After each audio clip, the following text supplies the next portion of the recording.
klaro nga dito ang kuan. Sedat.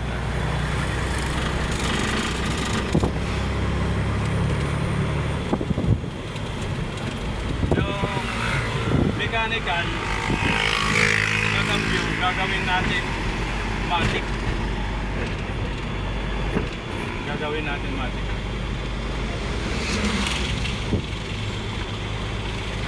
Ito, madali lang ipasok ito. Pagpa-hiker ka, madali lang maipasok ito. Dito itong katanan, pati cambio. Ang mahirap nito, kung hindi mo pa alam, hindi mo talaga may papasok ito kung kakambyo ka ng logger, papuntang logger. Yan, palogger.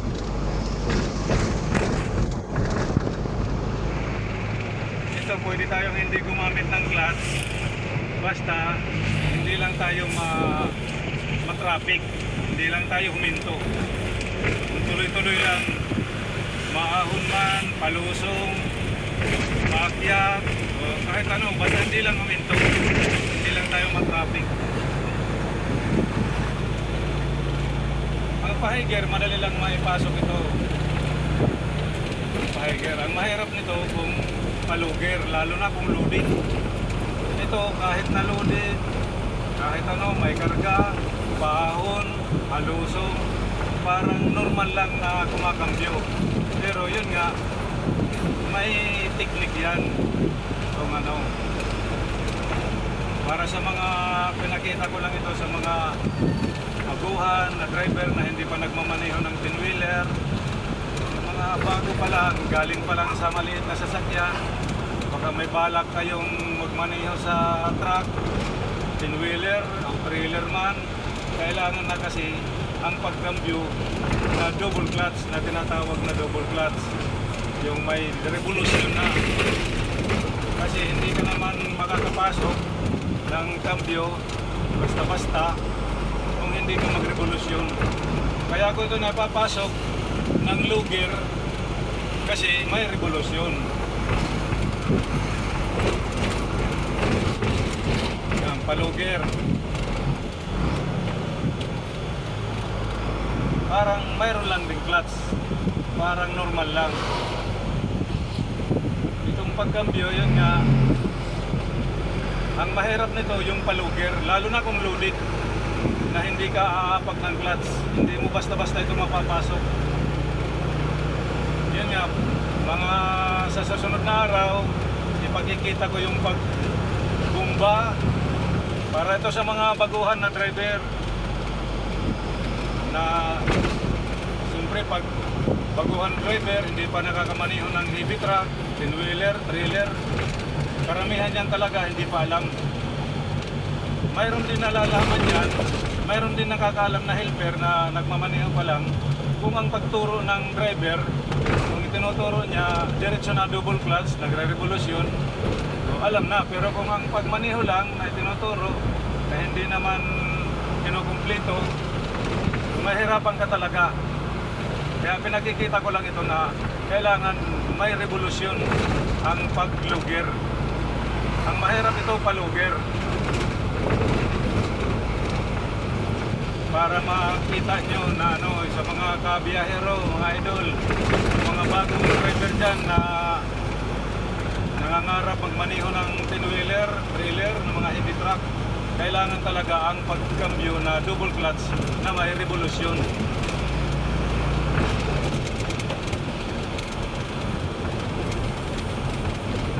Pahiger yan, pahiger, 6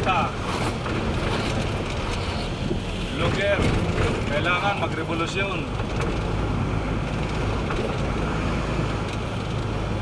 Ito, basta hindi lang tayo huminto, hindi tayo matraffic, kahit hindi tayo umapak ng clutch, kahit hanggang doon sa Matnog, kahit saan makarating, basta hindi lang tayo huminto.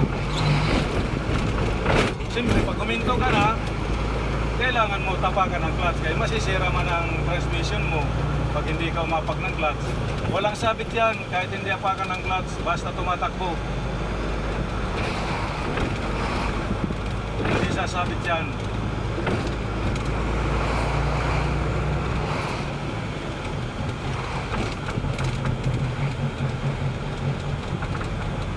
Ngayon pala, nandito kami ngayon sa parting Gumaka, papuntang Lupis. Biyahing Samar kami, biyahing Samar.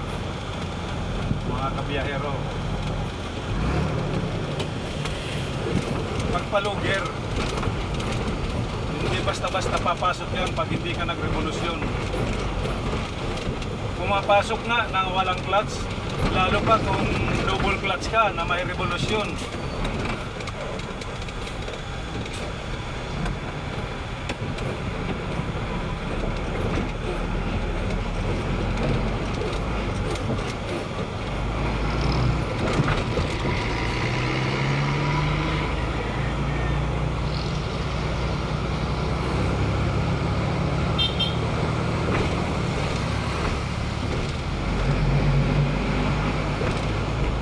Tiger yan. Tiger.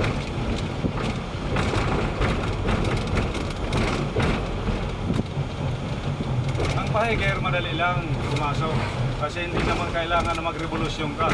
Kasi yung organizer niyan medyo maluwag na. Yung paluger ang kailangan ka magrevolusyon. Kasi yung circulator niyan nakaipit sa ano, parang masikip sa, nakadikit sa gear. Pagpaluger, yan. Kaya medyo hindi basta-basta makakapasok ang kambyo na hindi ka magrevolusyon.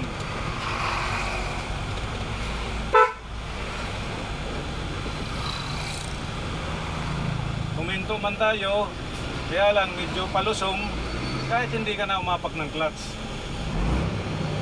Revolusyon ka lang, mapasok yan. High gear.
Pahiger yan, pahiger.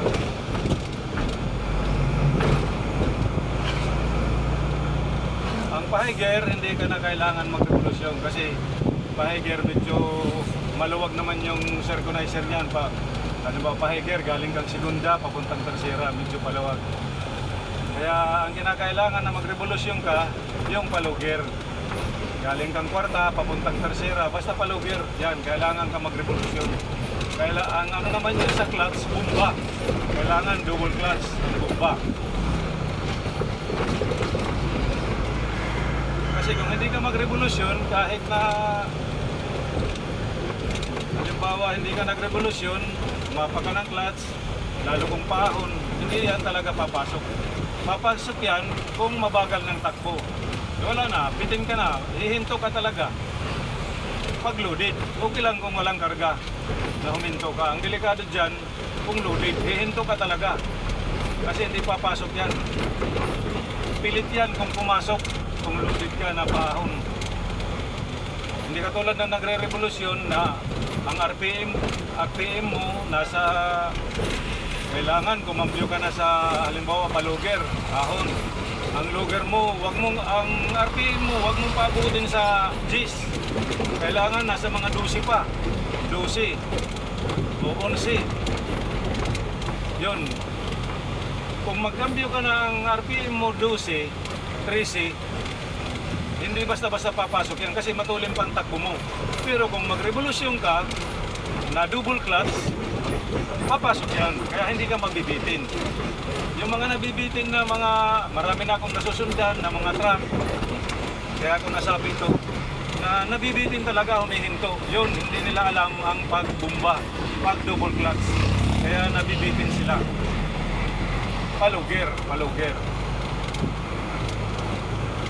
Kasi kung alam mo na yung magrevolusyon na tinatawag na double clutch, hindi ka mabibitin. Kahit ang RPM mo 14, pwede ka magluger, papasok yan.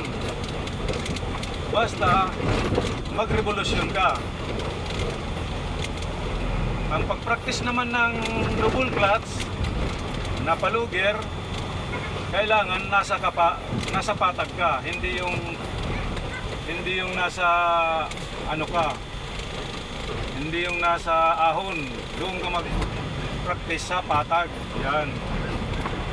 Kung master mo na sa patag na kumambyo ng luger, na lalaman mo na yung technique, na kukuha mo na, yun, dahan-dahan ka na, pwede ka na umakyat, na kahit loaded, na hindi ka mabibitin. Kasi kung kakambyo ka ng luger na ang RPM mo aabot na lang ng 9, wala na.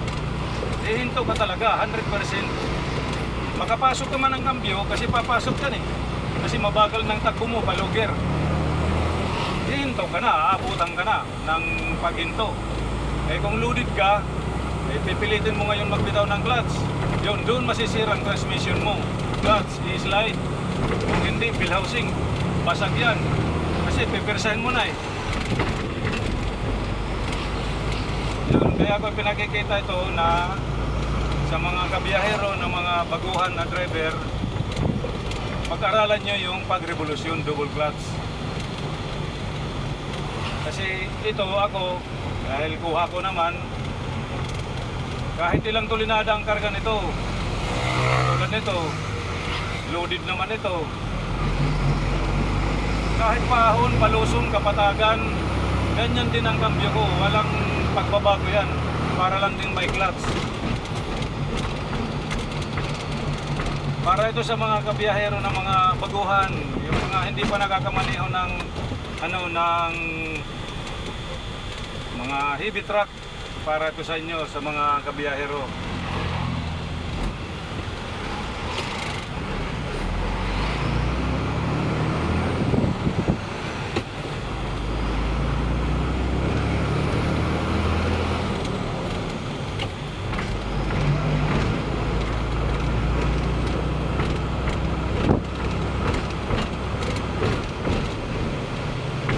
Walang sabit yan, yung ano na yan, wala kang maririnig na sabit sa gear, wala.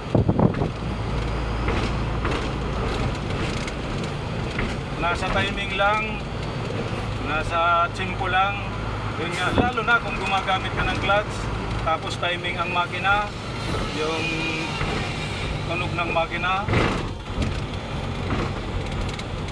Hindi naman kailangan talaga na lakasan mo ang tulak ng kambyo, hila. Basta hintayin mo lang yung pagminor ng makina. Yung pagminor ng makina, doon papasok na lang yan yung kambyo mo.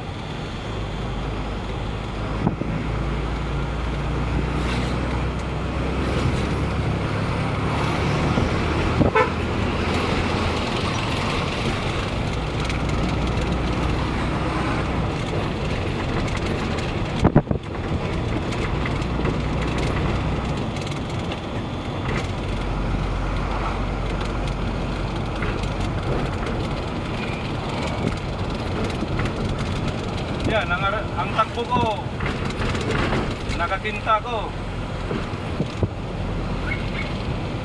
60. Yung takbo ko, nasa 40. Pag hindi ka nagrevolusyon, paluger, hindi ka papasok nito. Pero ito, kahit na hindi walang clutch na gamit, pag nagluger, katulad yan, luger, revolusyon lang, hintayin mo lang yung minor ng makina, papasok yan. Basta itutok mo lang. Itulak mo lang ng konti. Huwag yung halimbawa 100% na tulak. Ang tulak mo nasa mga kahit 30% lang. Hindi kailangan unahan mo ang hintayin mo yung minor ng makina. Hintayin mo. Kusang papasok yan.